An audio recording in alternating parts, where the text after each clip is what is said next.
YouTube, Electric Adventures here with the next video in my A to Z of my MSX collection.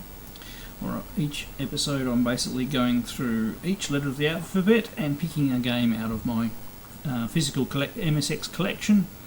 Not necessarily the most popular game, but one that means the most to me and that I enjoy the most. Most of the games in the series will actually be MSX1 games rather than MSX2. I mean, I have some outstanding MSX2 games, but the MSX1s are generally more nostalgic, so usually they'll win out.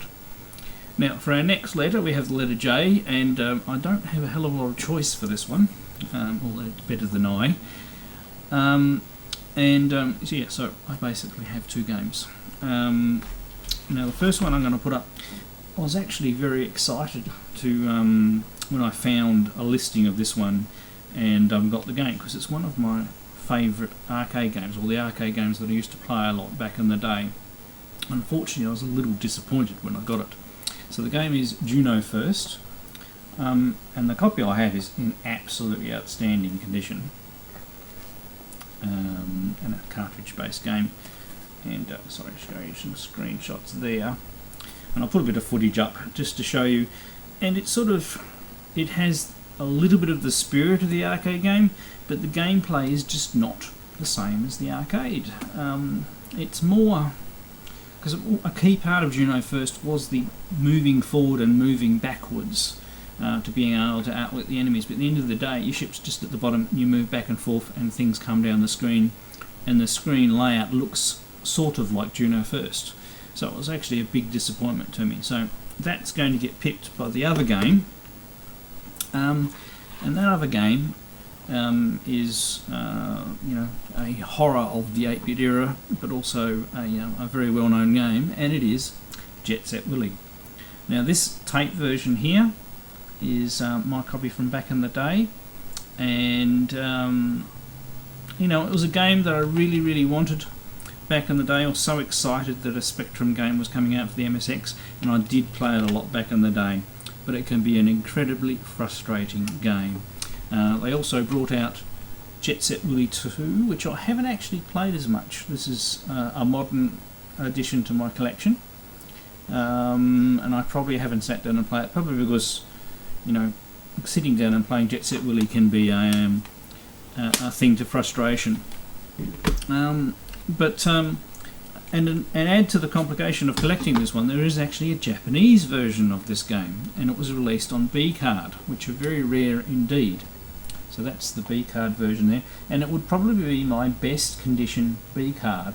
So it has the card reader there, which is in tip-top condition, and the B card itself, sorry for the glare, has its plastic case, and it has all the backing foam. The backing foam's in good condition.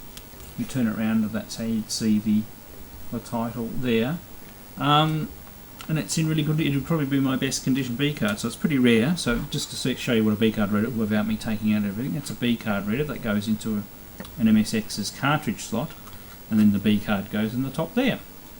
And they were for smaller games. I believe they max out at about 16K, the original B cards. And so at the end of the day, J is one of those games. The most annoying, Jet Set Willy, it's a pixel perfect platformer which you can sit down and play, but almost every time I had to play it I had to turn the sound all the way down, otherwise it would drive me insane, because the one tune plays over and over again. Now the good thing about the Japanese version, they obviously knew that the game was difficult, so they give you quite a few lives, which is quite amusing, that they adjusted the game for the Japanese market like that. But it is interesting having a UK release released in a Japanese format, same as I've discovered with some of the Activision titles have been released on cartridge for the MSX, as well as the tapes as they were done in the UK. So, alright, so without further ado, let's go and have a go at Jet Set Willy. Right, so here we go with Jet Set Willy. This is the B card version. Feeling sorry for the Japanese, they gave you just a couple of lives, as you can see down there. It's about 12. There's an object straight there that you can get to, and as you can see by the fact that we have attribute crash almost straight away, it was a really rough, you know, straight Spectrum port. It would have been so simple to just make the main character a sprite, just make the game look just a touch better, but it doesn't spoil the enjoyment of, if you can call the torture that playing this game is, spoil the enjoyment of playing the game. So you're basically in Jet Set Willy's house, and you're not allowed to go back to bed until you've cleaned up the entire mansion. Whereas Manic Miner was, you just had to basically make your way through each screen. I can't remember what's to the right, down the bottom here. The screens are, screens are logically laid out. Oh, that was close. And it is pixel perfect. To get through a set of stairs, you've got to jump through them like this.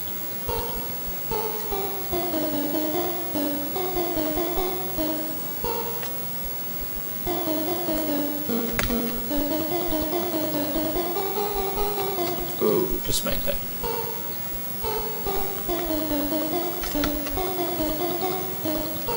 Now this one's particularly hard because you have to time your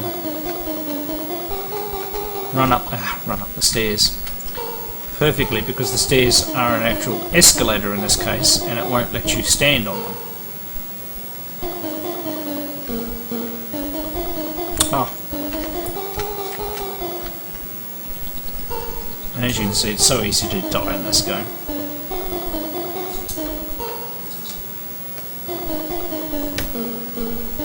Okay, so now we need to wait until the green guy's on his way down. Go underneath him, jump. But we've also got to get back, time that, and then we need to jump through the stairs to get to this bit. So I can't remember what's down here. Let's go and have a look. We've got to colour objects now. Okay, so there's quite a few ones down there. I've just got to figure out how you get down there.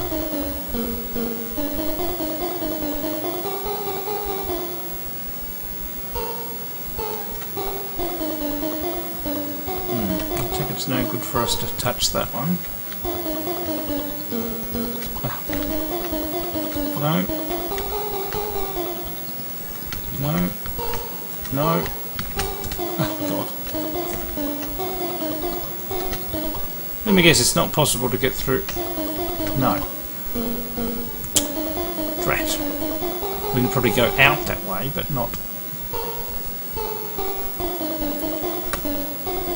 And can you imagine doing this with only 3 or 4 lives?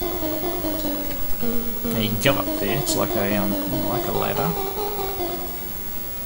You can't go down these though.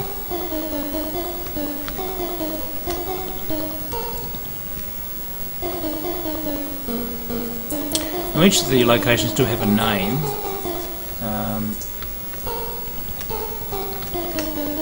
Ooh, I only just made that. And I think this we're going out on the edge of the roof here. Yeah. So I've got 5 objects. That's pretty good considering I've played this game for ages. And there's quite a variety of creatures. I can't remember how many rooms there are in total, but it was actually quite a lot for the size of the game back in the day.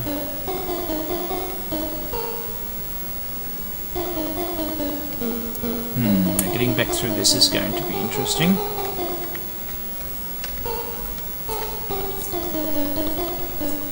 I managed to do it. Alright, we'll try going up here.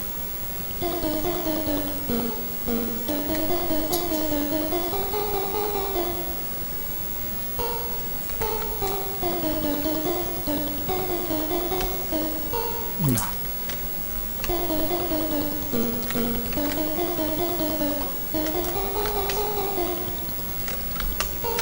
Oh, damn it.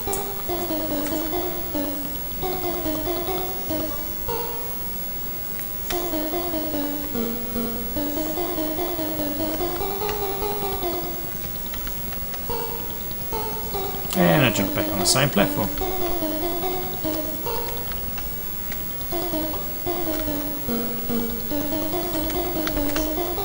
And I fell down there. I said it could be an extraordinarily infuriating game. And it took ages to work out what you had to do. For each of the screens. I'm not going to go up there now. I've only got 3 lives left, so I'm a bit stuck now. Where do I go?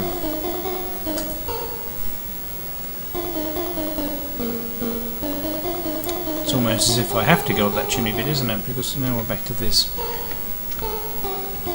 So you only just clear that.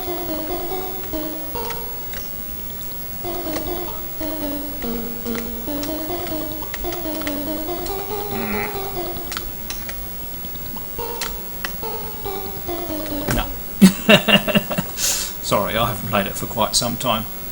So there is probably one of the most frustrating games on the MSX that I've ever played. Yeah, Jay didn't have a lot of choice, and this does have a lot of nostalgia for me. So I hope you're enjoying my A to Z of my MSX collection. I'll have another video in the series along soon. Thanks to all my subscribers, thanks for watching, and I'll catch you next time.